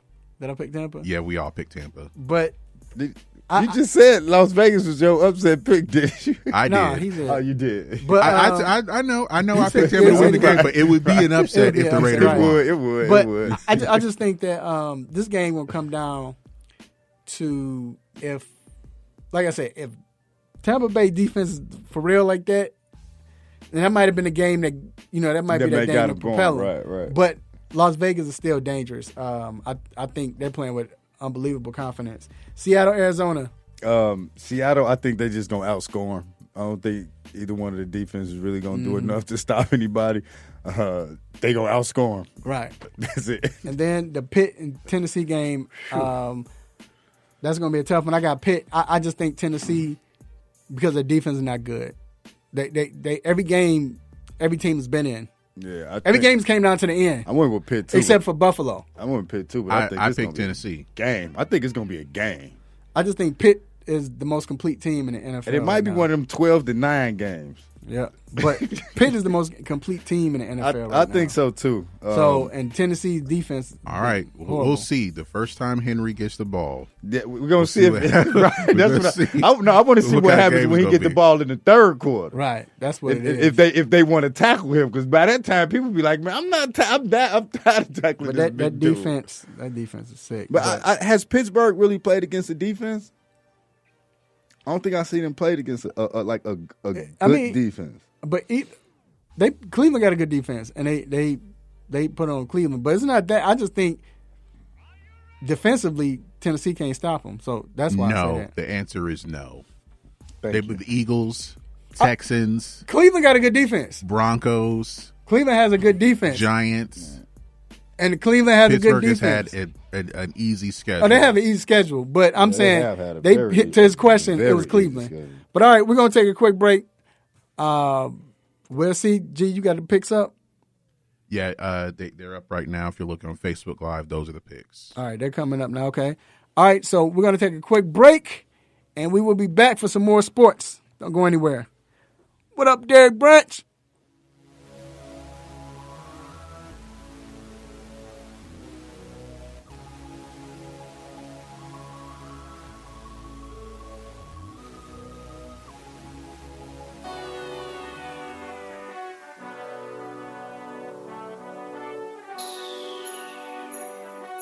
Let me break down to y'all what's so dope about the three-point conversion.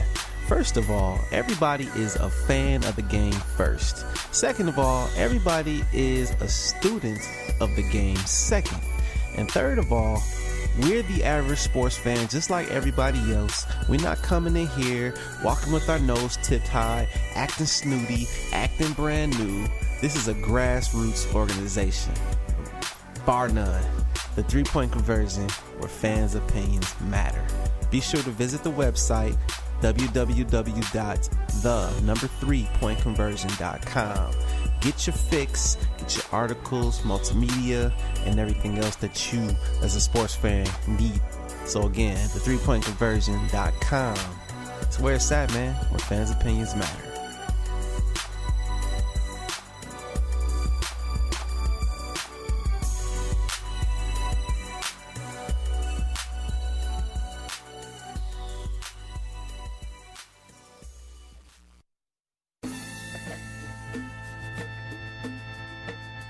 What's up? This is Anthony Hamilton, and you're listening to the 3-Point Conversion.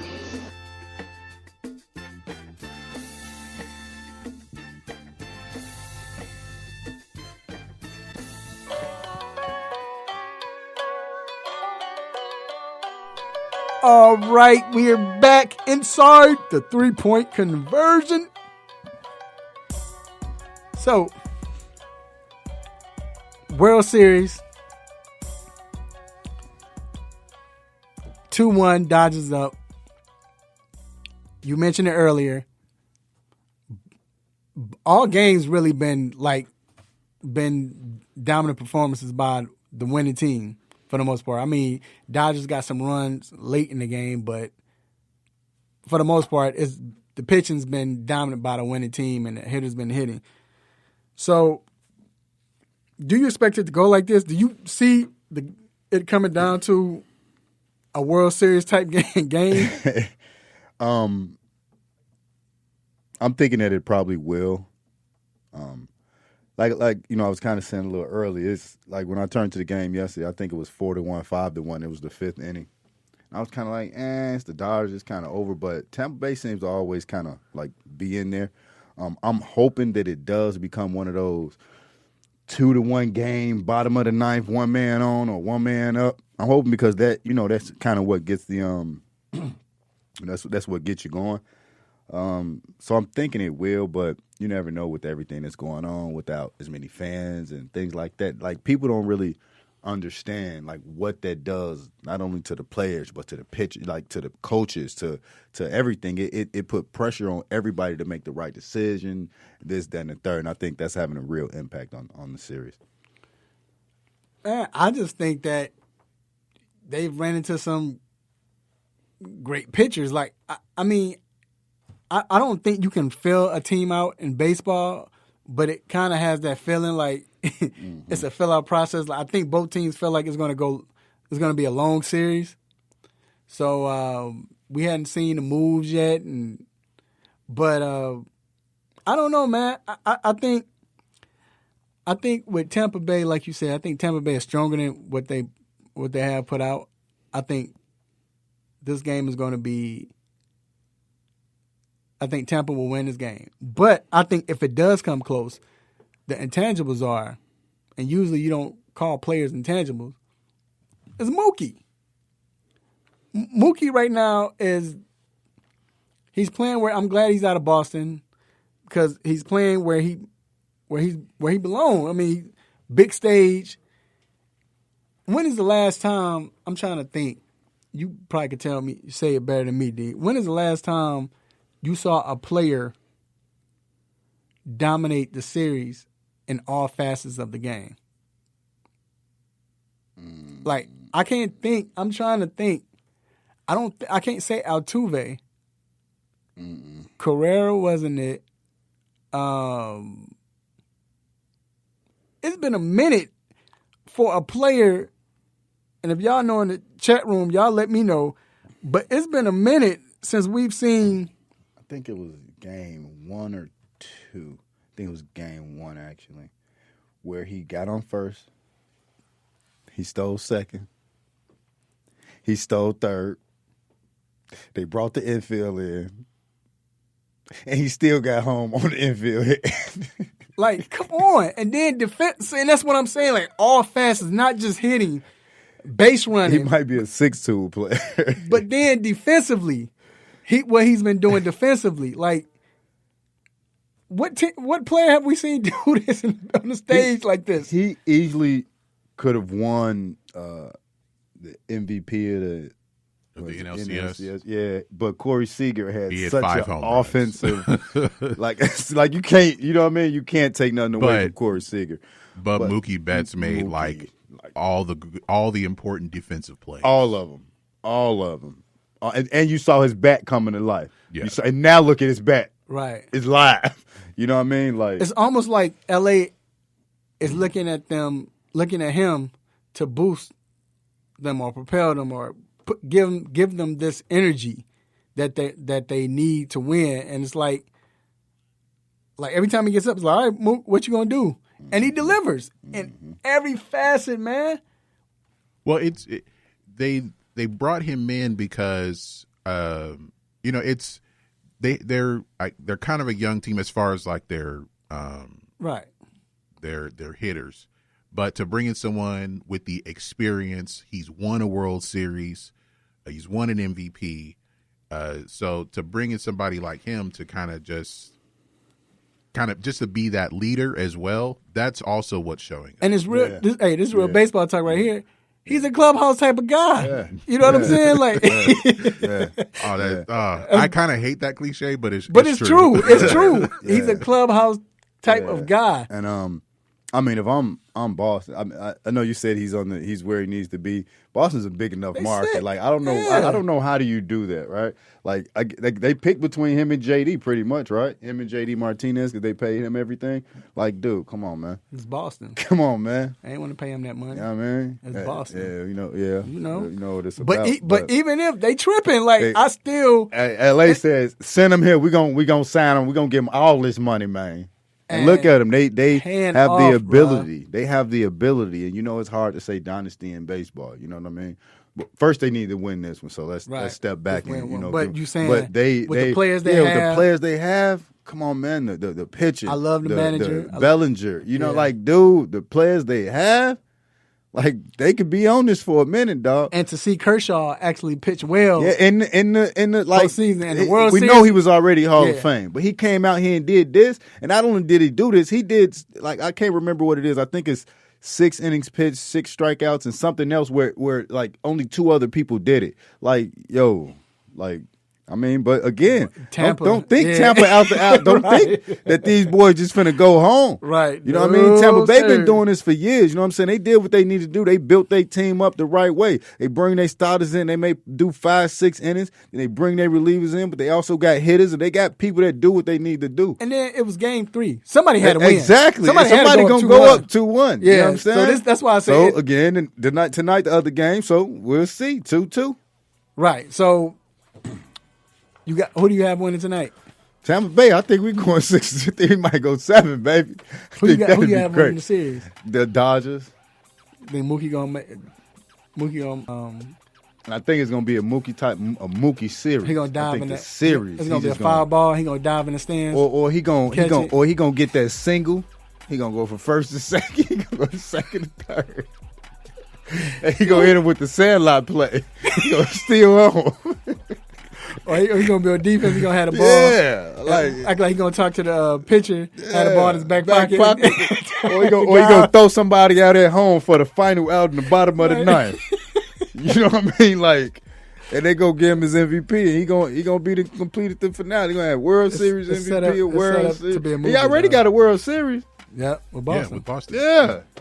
All right, a champion, man. Come on, man. This dude is awesome. Hey, if y'all don't watch baseball like that, y'all into sports, y'all need to watch this World Series. Check out this guy, Mookie. Where you put him up to Mike Trout? I think he might be better now, huh? What y'all think? Well, Mike Trout just don't have a team. I don't know. Yeah, Jeez. he just don't have a team. But all right, man, we gotta. Yeah, I can't say Mike Trout yet, but he right but there. He don't steal bases no more. Who might? Mike, Hardly what's the anyone point? does. Look, nobody driving him in. What's the point? No, why I'm wasting my energy? But anyway, all right, man. We're gonna take a quick break, and we'll be right back.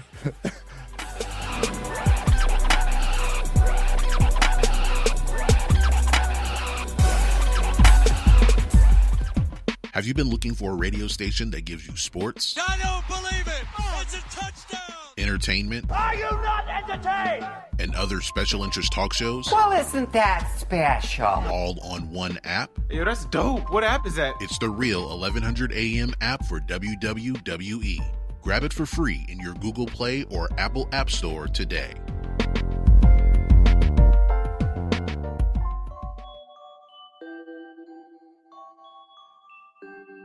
Happy Saturday, sports fans. It's your boy Sherm, a.k.a. the Lord of the Beats, and you are currently inside the 3-Point Conversion Sports Lounge with my man's Mr. Controversy, D Intellectual, and of course my dog G behind the boards. Cheers to the freaking weekend.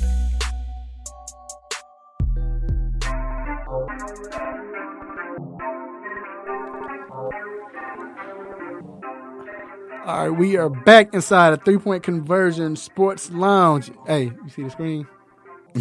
G got butters, don't he? Don't he? Yeah. Look at him with that butters. G got the butters. The butters. But anyway, we are back, and we have family with us.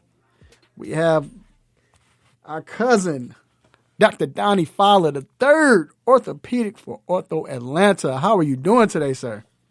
Doing well, guys. How's the show? Good, man. Great show today, man. Yeah, it was a lot to talk about. And, of course... Let's talk about how that Duke dude fell in the middle of the field. See, Doc, I ain't say anything. That's D. I didn't say anything, Doc.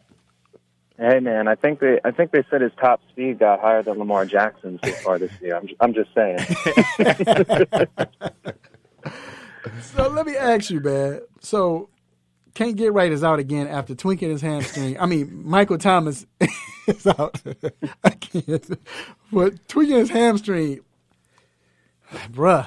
So, but I really want to ask you, does this have anything to do with the high ankle sprain he suffered and him not playing? Like, is there any correlation to that?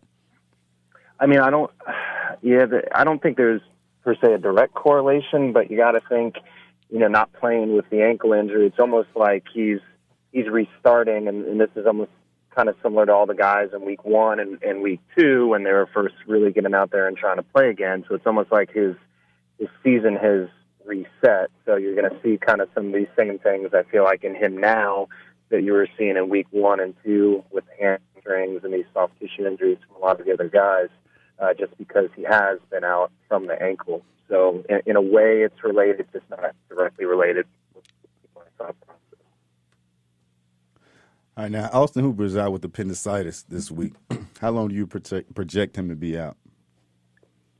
Yeah, so he had last night, and I guess the good news nowadays with that procedure, they used to have to make an actual open incision in your abdomen, but now they can do it what they call laparoscopically, basically through tiny little poke holes. So it is a faster recovery, but I would be surprised if he's back by next week, because you got to think he still has stitches in. You're talking about getting hit and things like that and getting tackled. I would guess at least 2 weeks. So out this week, out next week, and maybe by week 9, assuming that everything goes well.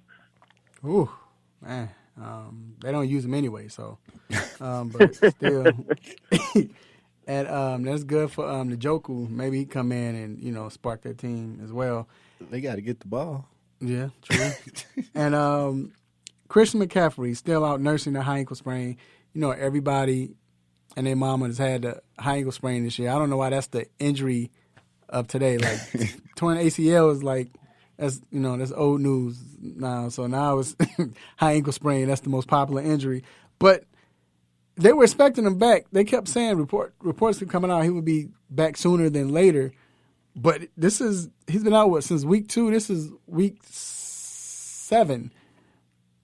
Is this normal? Does it take this long, or do you think the team is just saying, all right, Mike, what's his name? Mike, I can't think of his last name. David. Yeah. Yeah. Mike Davis is playing well, so we're just waiting for him to be 100%, and then we'll bring him back. Yeah, I think it's a little of both in this case. It is week 5, and when they came out with the high ankle sprain, normally they stay 4 to 6 weeks. So, I mean, we're basically right in the middle of it. They've actually done pretty well without him. Not to say they're not a better team with him back up there, but because they've, I think, gone 3-1 so far without having him in the lineup. And I think the bigger issue, they have a short week coming up next week where they play Thursday night against the Falcons, I believe. So I think they're trying to, most people are talking, get him ready with having a short week and hopefully be ready to go Thursday night next week. That's what I would expect at this point. All right. We appreciate it because, once again, it's Dr. Donnie Fowler III, orthopedic for Ortho Atlanta. And we appreciate you calling, man. You stay safe and healthy, of course. And we'll talk to you next week. All right, guys. Have a great weekend.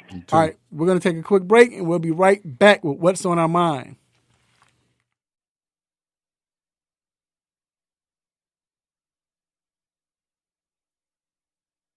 Reveal some big news to all the AM 1100 listeners. I have an app. That's right. You can now check out all your favorite programs right here on The Real with The Real 1100 app. Whether it's sports, entertainment, or lifestyle, The Real 1100 definitely has you covered. So why don't you just tell me how much it's going to cost me? And here's the best part.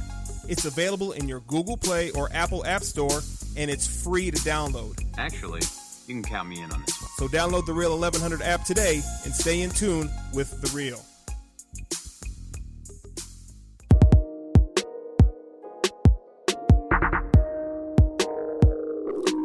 All right, we are back inside the 3-Point Conversion Sports Lounge.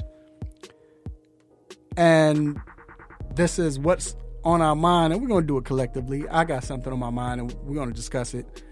So, for years, we've seen the quarterbacks be the prototypical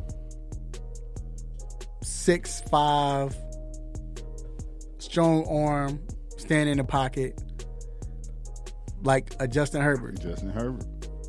You know, so they say he perfect. Perfect quarterback. And honestly, you see that's what I see a quarterback like. But he balling too. Yeah, that's what I say. But still, you know, when I think it was a time when Donovan McNabb came in, you saw, because we saw Steve Young he was different, you know. Yeah. But we started seeing like Vic, we saw McNabb. What's the guy from the Titans? Steve McNair. Yeah, rest in peace, Steve McNair. Alcorn State, shout out. Culpepper. We saw a group of these guys come in, and it was hot for a second. Then they moved them out. Then RG3 Russ came in. It was another wave, but no, we don't. We still want, because Brady was the top quarterback. Peyton was the top quarterback. You had this guy named Luck who could throw, but Luck still was, you know. But now you look at it. You look at the quarterbacks now. The best quarterbacks are not your prototypical quarterback. I don't know. I can't name what Russ is. Russ is just on his own. Russ is not. He could be pocket passer, but it's not like he scrambles all the time. Like he's Steve Nash of the quarterbacks to me. And I think what they also doing is they starting to design the offenses around the quarterbacks more, right? Right. Like they're allowing it to be in So, that instead of yeah, like drafting so- it. You know what? It's a typical quarterback. He can play this, and this is what it is. So think about it. You look at Mahomes is not your prototypical to me. I mean, he's got that wild. But you got him. Of course, you got Russ. You got Lamar Jackson. You got Josh Allen. I'm missing one. You got Kyler Murray, who they literally drafted a number one quarterback in Josh Rosen. Right. Traded him to draft another number one quarterback because it was going to work out better. And then you got your short quarterbacks. Then you got Tua, because we already talked about Russ and all of them. Tua, Dak is more of your. We didn't think he would be. He don't have to, but he's more the prototypical. He's turned out to be that type of guy, stay in the pocket, and you don't see him run a lot. The run is the third or fourth thing on his mind. Right. That's what I'm saying. So he's staying in the pocket. But you got all these quarterbacks now, this new wave of quarterbacks, as you stated, teams are now saying, all right, we're going to play to their strengths. It's just odd to see that, man, especially the NFL to conform to something else, right? Right. Like you going to be this or you're not going to play in this league. Right. So now you're going to start seeing, you start seeing those type of quarterbacks come in. The black quarterbacks, the running quarterbacks, the quarterbacks that can move, but not just a running quarterback, just a quarterback that right. can move. It's just, and then they're not, like we said, they're not 6'3" or 6'4" anymore. They come in all shapes and sizes. 5'10", 5'11". The defensive lineman can't see him. Yeah, I think I'm bigger than Kyler. And it's. I know we say Lamar Jackson is the fastest quarterback in the league, but is like Doc said earlier, Daniel Jones had got up. Daniel Jones can run. He was up. Yeah, that's why I was like, dude, what? He was clearly driving too fast. Did you? Hey, like when you could see him falling, like when it like before it started happening, you was like, no, that don't look like it's for the work. It's about to work. Nah, yeah, you saw it. Do you think? But Kyler Murray, dog. Yeah. I don't know if I ain't gonna say he's faster than Lamar, but that dude quick and fast. Golly, I just love the fact that he don't take hits. I love that because it's gonna preserve him and allow him to have the. But he gave out a hit last Sunday. They say, I think is it Josh Allen? I think they say he fast. It's another quarterback that you wouldn't think is fast as everybody talking about. He's like real fast, like Tannehill. Yeah, that's who it is. They say he was a wide receiver. Yeah. So they get a 4.3. So there's some ballers out there. I just like how the league is changing. Yeah. If it was like this only in the 80s, what would happen? More black quarterbacks. Yep. The league would be different. More black quarterbacks. That's it. All right, if you hear this music, you already know what it means. It means it is time to let you go, but before we let you go, we have a couple of shout-outs. And I promise you, stay tuned. Some will be part of it because I got chewed out. So first of all, I want to give a shout-out to Almighty God for giving me this platform to do what I do, say what I say, make y'all happy, mad, upset, want to give me the stop it button. I appreciate y'all. Also, I want to thank our sponsor, Ortho Atlanta. I want to thank our guest. Well, he's not really a guest, but I want to thank Dr. Donnie Fowler III for coming on.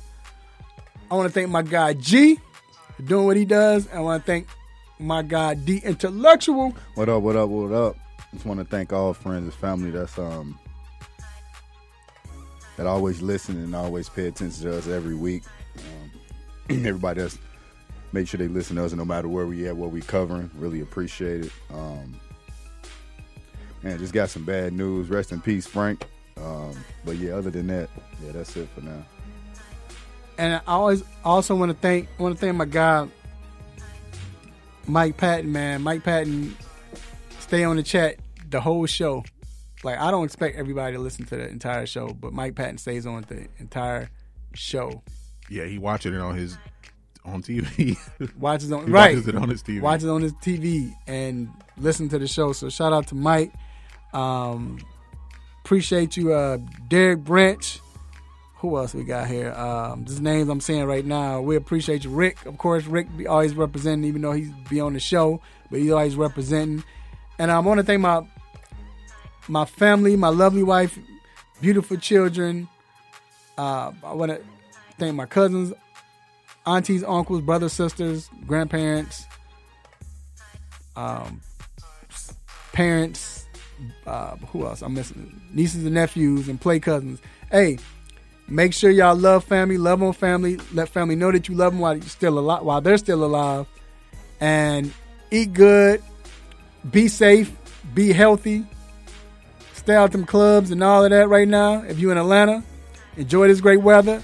Until then, next week, same time, same show, same crazy host, same sports nonsense. Will you miss me? I'm out. Peace. You just got done listening to the 3-Point Conversion Sports Lounge. Be sure to follow us on our Instagram, Twitter, and Facebook accounts at the 3-Point Conversion. And also make sure you check out our website, the3pointconversion.com. Be sure to follow us live and listen every Saturday morning at 10 a.m. Eastern.